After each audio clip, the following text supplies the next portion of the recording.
Sobat Antara, mengingat kota Bandung adalah kota yang sangat indah dan sangat menyenangkan untuk kita kunjungi. Namun ada satu sisi juga ketika kita ingat dengan kota Bandung sempat terkenal akan geng motornya yang cukup kita berpikir dan bahkan cukup meresahkan ketika ada perbuatan yang kurang menyenangkan. Nah, saat ini saya sudah mengunjungi salah satu mantan geng motor yang ternyata sekarang sudah memiliki penghasilan ratusan juta mungkin atau bahkan lebih, dan bahkan memberi kesempatan orang-orang untuk menjadi lebih baik dari sisi ekonomi dan juga dari sisi penghidupan yang lain. Dan sudah bersama saya di podcast Antara kali ini Abi. Gimana kabarnya A? Alhamdulillah baik. Ya, saya tadi nggak salah kan kalau menyebut seorang mantan geng motor? Pernah. Nanti kita akan ngobrol sedikit mengenai. Oke, santai aja. Ya, setiap orang pasti pernah mengalami inilah masa-masa mencari jati diri dan ya mungkin itu salah satu proses dari AAB. Mungkin dulu saya geng sepeda aja, karena nggak punya motor jadi nggak bisa masuk. Tapi AAB nih kita mencoba sedikit kembali ke masa lalu. Bener nggak menjadi satu bagian dari geng motor? Ya betul, semuanya tidak pernah lepas dari qada dan qadar Allah ya, dari takdir Allah bahwa dalam kehidupan saya harus mengalami dulu hal seperti itu sebelum di posisi seperti ini. Tapi dengan hal itu mungkin Allah mengajarkan, ingin memberikan pelajaran kepada saya bagaimana rasanya ada di posisi orang-orang yang dalam kacamata pandang orang tersudutkan dalam hal ranah sosial. Tersudutkan dalam artian itu orang gak baik, orang yang memang sampah masyarakat. Nah itu saya pernah merasakan, mendapatkan cercaan, makian seperti dari masyarakat, dan memang wajar juga ketika masyarakat menyebutkan saya sampah masyarakat. Kehidupan sehari-harinya juga cuma nongkrong, maling, minum-minum, ngobat, berantem, saya seperti itu. Jadi wajar meresahkan, membuat onar gitu kan, membuat orang nggak tenang, ya wajar disebut di sampah usia masyarakat. Berapa itu saya mulai dari SMP. Tahun 2002an 2003 dimulainya itu. Gimana ceritanya dulu bisa tergabung bersama klub atau geng motor ini? Ini PR juga untuk para orang tua ya. Jadi jangan pernah di rumah itu memberikan sebuah rasa momen yang gak baik kepada anak-anak. Contohnya, jangan pernah menunjukkan ketika kita dalam ranah keluarga sebagai ayah dan ibu ada masalah di keluarga, contohnya pasya, apa itu bahasa Sunda ya, pasya, bertengkar di hadapan anak, di depan anak, itu jangan pernah sampai terjadi. Kalau bisa bikin ruangan khusus untuk bertengkar misalkan ya, orang tua teh. Kenapa? Terbayang, tergambar bahwa di keluarga teh, di rumah teh tidak nyaman. Akhirnya sang anak mencarilah kehidupan, ketenangan, kenyamanan dan kebahagiaan lain selain dari rumah. Akhirnya carilah lingkungan yang memang menurut dia si anak itu enakan, seru di sini, bisa seri, nyakakak, bisa enjoy sama teman-teman, dan saya menemukan itu di perjalanan. Yaitu dulu tahun 2000-an saya masuk sebuah klub motor ya. Mungkin konotasi banyak yang menyebutkan geng motor dan lain sebagainya. Kalau sekarang nggak salah jadi OKP ya. Ya dulu salah satu dari Briges ya dulu tahun 2000-an seperti itu. Dan bukan ini ya, cilakanya ketika itu justru disebut baik ya dan ngerasa nyaman ya. Karena di rumah ngerasa seperti ini, nyari tempat yang nyaman. Betul. Kok ya saya dapat gitu. Akhirnya dari anak yang tadinya dari sekolah jangan merokok ya, anak SMP mulai ngerokok. Dari ngerokok mulai muncul rokok yang dilarang oleh pemerintah. Ganja. Mulai tahu obat-obatan, pil-pil yang sekarang ya anak-anak juga lagi viral lah seperti itu. Akhirnya dari itu kan pengaruh negatif masuk ke dalam diri, akhirnya kontrol kurang, emosian, akhirnya masa-masa pencarian jati diri, pengen merasa menjadi ananiah, keakuan. Aku paling hebat, aku paling jago, aku paling banyak orang, paling banyak pasukan. Akhirnya ya bersih tegang, ya terjadilah sampai saling membuat keluar darah orang lain, menyakiti, menzolimi orang. Ya seperti itu. Lumrah, saya pernah dipukuli orang, saya juga pernah memukuli orang. Ya seperti itu. Jadi akhirnya kehidupan itu memang saya alami sampai-sampai saya jadi rekrutmen orang karena kita butuh banyak orang, butuh banyak teman. Akhirnya saya rekrut dari kampung saya, kampung teman, kampung ya beberapa itu sampai banyak pengikut. Sebenarnya ada jiwa marketingnya udah mulai ya. Udah, itu marketing saya jago. Cara ngerubah mindset orang teh gitu. Persuasifnya dapat ya. Dapat sudah. Ayo kalau masuk geng ini nanti surga balasannya misalkan. Bercandanya ya itu. Apa seru di kita mah kalau kamu diganggu sama orang, kita lawan aja, kita bantuin. Jadi kan orang butuh perlindungan nih kita akhirnya banyak. Aman di situ banyak yang masuk gitu. Jiwa marketing udah ada, sales marketingnya udah jago. Terus pasti kan banyak orang berpendapat bahwa aduh, anak geng motor tuh nggak ada masa depan lah. Kayak udah nih orang mah kalau kayak gini habis lah. Oke. Nggak ada masa depan, nggak punya peluang untuk sukses atau nggak ada peluang untuk kehidupan yang mapan lah. Ya lebih baik gitu ya. Nah, kata orang ya. Ya kata orang. Nah, namun ternyata AAB bisa mengubah pemikiran itu dan bisa sadar dan keluar bahwa untung nggak terlambat gitu loh. Nggak terlalu terjerumus yang lebih parah lah gitu loh. Apa AAB yang membuat masa itu tuh terjadi turnovernya, titik balik? Ya, oke. Semua juga balik lagi tidak terlepas atas kasih sayang Allah, pemberian dari Allah. Ketika ada rasa ingin berubah, ingin lebih baik, maka Allah juga memberikan jalan kebaikan untuk orang yang ingin lebih baik. Karena itu berhubungan dengan antara qada, ketetapan, dan takdir Allah, yaitu qadarnya Allah. Ketika kita mengupayakan, karena sifatnya qadar itu adalah sifatnya Allah itu pasif. Jadi mangga itu menyerahkan kepada orang yang mau berubah. Itu qadar Allah, maka hadir takdir Allah hadir. Seperti orang pengen menjadi orang yang sukses dalam bidang bisnis, dia belajar bisnis, belajar apapun tentang bisnis, akhirnya Allah mentakdirkan dia berhasil. Dia pengen sukses tapi dia rebahan, tidur wae, malas-malasan, Allah tidak mentakdirkan dia menjadi orang yang sukses. Sama dengan halnya saya ketika ada momen dimana ketika itu ada seorang teman saya yang meninggal dunia. Mungkin meninggal. Ada sampai itu karena aktivitas seperti itu kena hantam orang musuh mungkinnya kalau bahasa dulu ya gitu. Udah lepas, udah salaman lah dengan yang lainnya, udah aman. Ingkat cerita mungkin balas dendamnya bahasa anak muda keren sekarang. Kita udah ngelakuin itu sampai ratusan motor dulu. Satu motor 3 orang mungkin ya. Ada yang 2, rupa-rupa lah saya inget itu di malam hari. Ya kita lakukan serangan balik juga gitu kan. Nah cuman di perjalanan itu saya terlalu ngaco mungkin ya, karena saya inget di paling depan ya banyak mobil yang diruksak ya. Selama di perjalanan banyak orang yang terzolim lah mungkin ya. Dan apalagi ada orang-orang yang ketubruk ada yang memanfaatkan momentum kita full cari orang yang melakukan pembunuhan itu. Kalau ada orang oknum yang membawa helm itu kan, kalau saya selama di geng motor belum pernah melakukan kejahatan pencurian. Pure saya disebut geng motor laki-laki banget, nggak pernah merampas hak orang lain gitu. Itu seperti itu aja. Nah dari sana saya melihat ada posisi orang yang sampai teraniaya berat lah sama kita. Biasa aja, tapi ketika pulang dari rumah beres terpikir gimana itu kalau terjadi kepada kita, kepada keluarga kita. Sampai saya nggak tahu, aneh banget lah, biasanya juga enjoy aja udah ngelakuin hal itu ya, udah biasa. Kok nangis gitu? Mungkin ini adalah jalan dari Allah.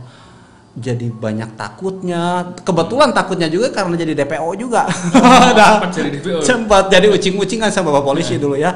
Itu petak umpet. Nah akhirnya berpikir dari sana, saya karena jadi DPO ada yang ngajak ngaji dulu teh. Nah saya di salah satu wilayah. Siapa yang ngajak itu? Teman. Iya. Satu geng motor juga atau di luar? Luar. Oke. Teman STM dulu ya. Alhamdulillah ikut ngaji. Dapat kajian, dapat pencerahan bahwa kita bakal meninggal dunia suatu saat, kita juga akan dikumpulkan di padang mahsyar, semua orang bakal telanjang bulat, tidak membawa apa-apa, hanya orang-orang yang beriman, yang baik dan bertobat, maka Allah akan mengangkat derajatnya dan akan menyelamatkan nanti di akhirat. Dari hal-hal yang simpel aja kedengar gitu kan, oh iya ya, kelak juga aku akan mulai seneng dengan yang namanya kajian. Ngaji, senang mendengarkan, senang dan Masya Allah muncul rasa ingin berubah, dan akhirnya ketika berubah saya mulai menghindari teman-teman, walaupun saya harus bertanggung jawab dulu atas kasus itu. Tapi setelah itu alhamdulillah dihindari gaulnya, karena circle kan, circle ketika kita bergaul dengan yang seperti itu bakal panas terus ke bawahnya. Dan circle itu kita bisa milih kan sebenarnya. Betul. Nah ketika di orang-orang ngaji, ya alhamdulillah ke bawah, waktunya sholat azan kita sholat, waktunya harus ibadah ini waktunya ibadah. Masya Allah, dari sana berubah alhamdulillah ya sampai saat ini. Di usia berapa? Saya kan 2000 di SMP ya, SMP bergabung Geng Motor. 2011 berarti 2010 proses ya. Proses 2010 2011 udah beres alhamdulillah semuanya. Saya belajar sholat Allahu Akbar, tapi ini masih bau alkohol. belum bisa lepas belum bisa step by step.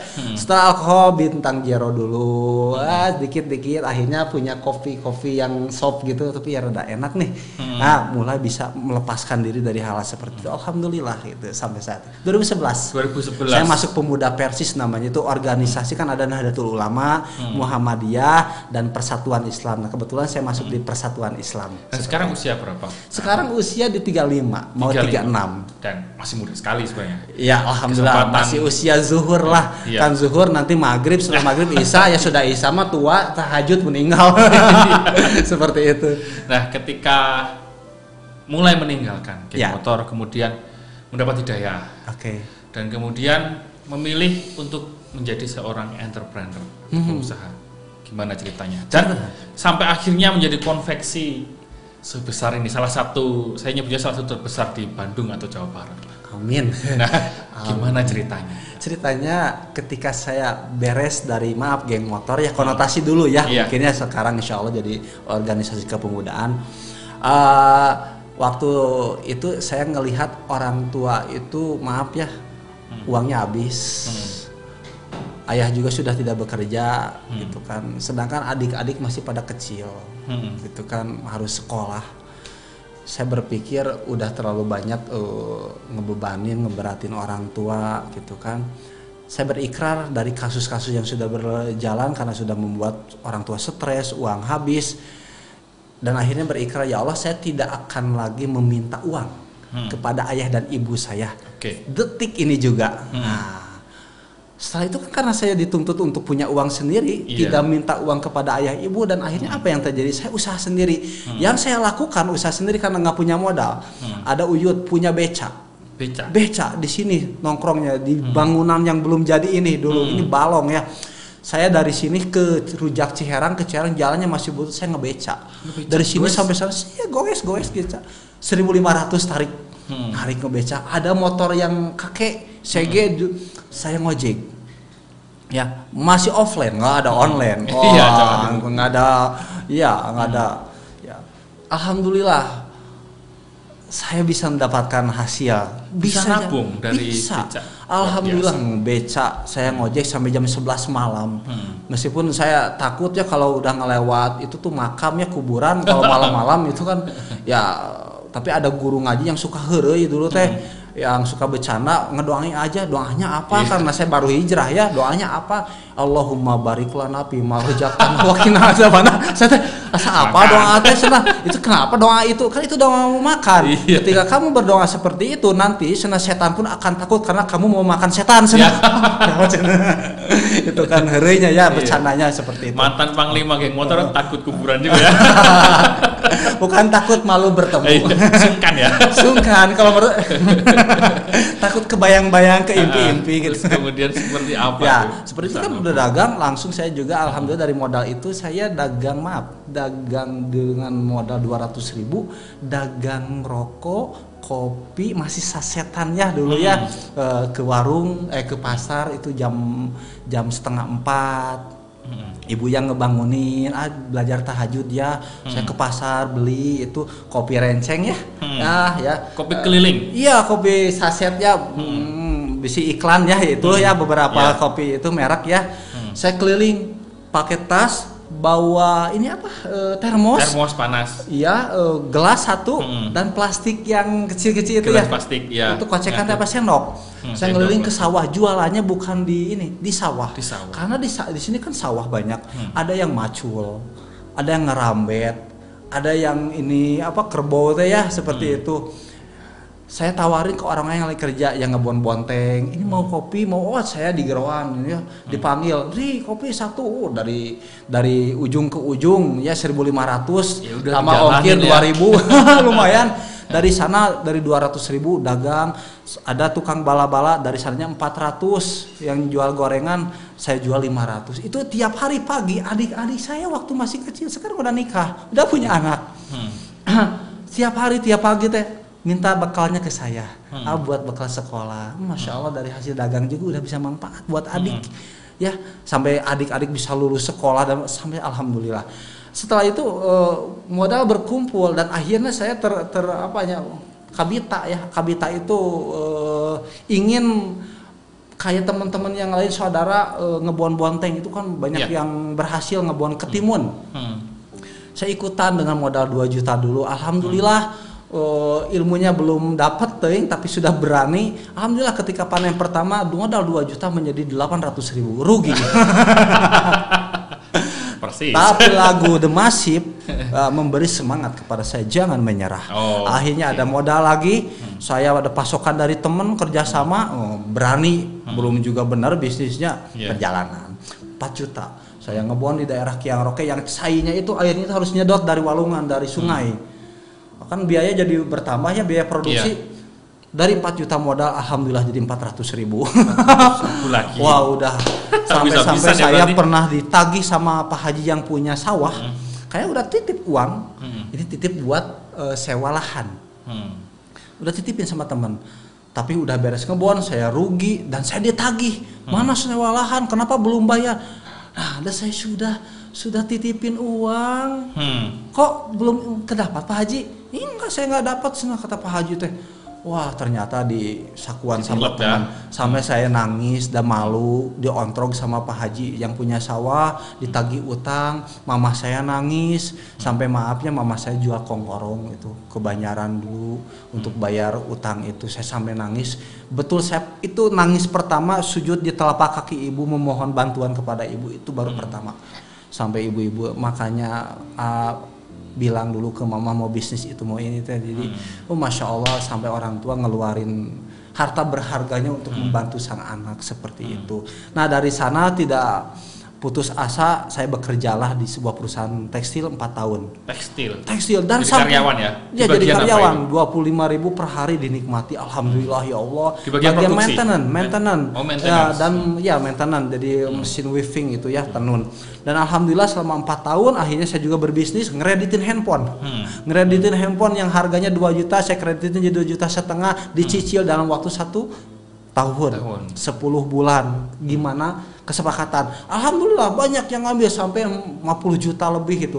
Banyak yang ngambil di mana? Ini tetangga, saudara biasa di lembur. Alhamdulillah 1 kali bayar, 2 kali bayar, 3 kali enggak. Wah, kesananya enggak. Hilang. Udah saya yang tanggung tiap saya gajian, gaji saya dipotong. Ibu buat saya, nutup kredit itu tadi gagal itu ya, tak terbayar. Karena saya bawa barang itu ke teman lagi.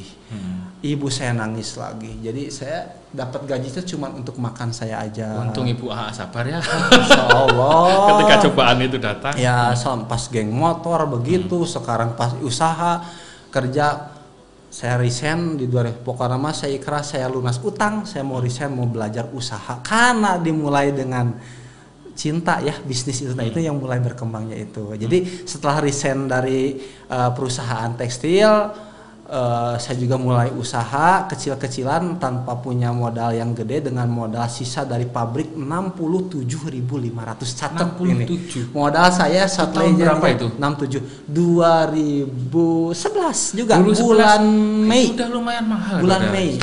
bulan Cuma Mei. 67.000. 67.000. Terus apa yang dilakukan dengan uang itu? Saya bikin flyer. Spanduk. Jadi flyer aja yang kayak, maaf ya orang-orang leasing suka ngebagiin motor gitu ya, cicilan gitu, hitam putih.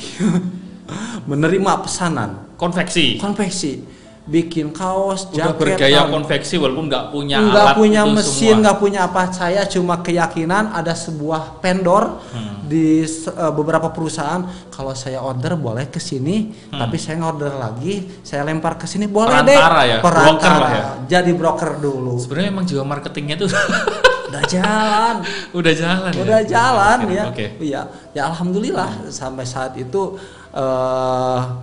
ada pesanan. Ketutun. Dulu mau menikah, qadarullah saya ibu bapaknya punya uang tunjangan ya dari hotelnya, kerja di hotel dulu, ada uang tunjangan dan dari keluarga kakek, dan sok udah waktunya nikah 24 tahun dan ada seorang perempuan yang masya Allah, ada 3 perempuan yang memperebutkan saya dulu. Luar biasa. Masya Allah saya ya gitu, dan 1 orang yang terpilih itu orang Gunung, orang Pangalengan yang sampai saat ini menemani saya, sudah anak 3 alhamdulillah. Ya luar biasa Teh Ayu, luar biasa Teh Ayu.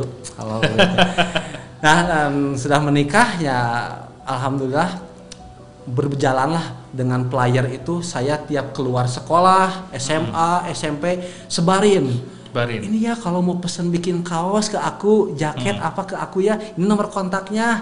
Waktu zaman SMS. Iya. Sama Carkom itu. Iya. Saya door to door ke sekolah-sekolah, enggak malu, sampai ada mantan saya, jadi sekian gitu ya. Ada sampai sekarang mah nyesel dia nggak jadi sama saya kalau udah lihat gini. Gitu kan. Dan alhamdulillah dari sana mulai pesanan orderan dari orang Pangalengan, sekolah, komunitas. Aduh gimana nih, karena yang pesanan vendor itu dulu teh nggak benar, saya order dianya nggak benar, uangnya kemana itu. Wah masya Allah, itu ceritanya panjang, sedih banget pokoknya namanya. Akhirnya gimana ya caranya agar saya bisa buka sendiri. Saya lihat karena saya itu memulai bisnis teman-teman ya, harus dimulai dengan cinta. Karena dengan dimulai dengan rasa cinta, kita akan menikmati, menekuni apa yang memang kita sukai. Cinta itu kan suka ya. Ya, karena saya suka fashion. Nah, dulu kalau lagi sekolah kumpulin uang beberapa bulan, ada brand-brand maafnya yang bagus lah. Saya beli, saya suka dengan brand-brand yang maaf kategorinya medium ke atas ya, middle up lah. Suka brand-brand bagus, kumpul beli untuk itu. Suka gaya-gayaan. Bisa kayaknya saya bikin juga. Saya cari di mananya beli kain. Oh, di sini. Gimana udah beli kain harus ada tukang cutting, tukang pola. Setelah itu harus ada tukang jahit. Saya nggak punya mesin, gimana? Akhirnya kan cari ilmunya. Oh, mapai tanya-tanya gimana? Karena mau berusaha. Pulang jam 12 malam karena banyak ngobrol, banyak bertanya. Saya gimana boleh nggak nanya sharingnya? Alhamdulillah karena setelah nanya nggak ngahulang isuk-isuknya teh ya, nggak gabut, nggak rebahan. Subuh udah bangun, subuh udah pergi lagi. Saya ikhtiar bismillah ya Allah. Akhirnya ketemulah tukang jahit pertama. Alhamdulillah. Oh, dari beli bahan, oh toko bahannya di sini, beli dulu bahan, ke tukang cutting, dari cutting dijahit. Dari jahitnya juga dulu mesin butterfly yang masih digitu tadi, injek gitu ya. Iya, itu mesin pertama yang aduh masya Allah sejarah banget lah itu ya. Sampai saat ini masya Allah alhamdulillah berjalan bertahap. Nah, ketika mulai harus orderan mulai bertambah, saya harus punya mesin sendiri karena mesin itu juga sudah tidak layak. Lu gimana modalnya, nggak mau nginjem ke bank, nggak mau lah gitu ya. Seadanya aja awal-awal teh. Kayaknya sang istri ini sejarah luar biasa. Udah pakai aja lah mas kawin saya. Ini ada gelang, ada kongkorong, apa-apa. Enggak, itu mas kawin, ya, itu milik kamu, jangan di. Enggak, udah, biar punya modal, atau Neng mau ngasih apa kalau nggak ini, Neng juga nggak punya kalau masalah uang mah, udah jual aja. Enggak, jual aja, akhirnya mah buka aja lah tuh. Antar langsung ke toko emas, jual dapat 5 juta, beliin mesin 2. Saya motor masih Suprapit ya, nggak dari Otista itu satu mesin itu bulan puasa. Satu mesin Italian, mesin jahit gede, sampai bujur asa the play ini ya, nggak ada gitu. Bulan puasa ke daerah pegunungan, kaki gunung, satu angkat berangkat lagi ke kota Bandung, kan di kabupatennya jaraknya itu 1,5 jam. Bari macet, balik lagi, ambil lagi, masya Allah itu baru punya mesin. Akhirnya terus berkembang, dan dikarenakan berkembang, alhamdulillah ibu support. Ini harus mulai punya modal. Udah segini aja bukan kesalahan, mungkin takdir Allah juga. Akhirnya udah ini ada sertifikat rumah. Mulai tahu perbankan. Akhirnya saya pinjam ke perbankan dengan nilai nominal pertama 5 juta.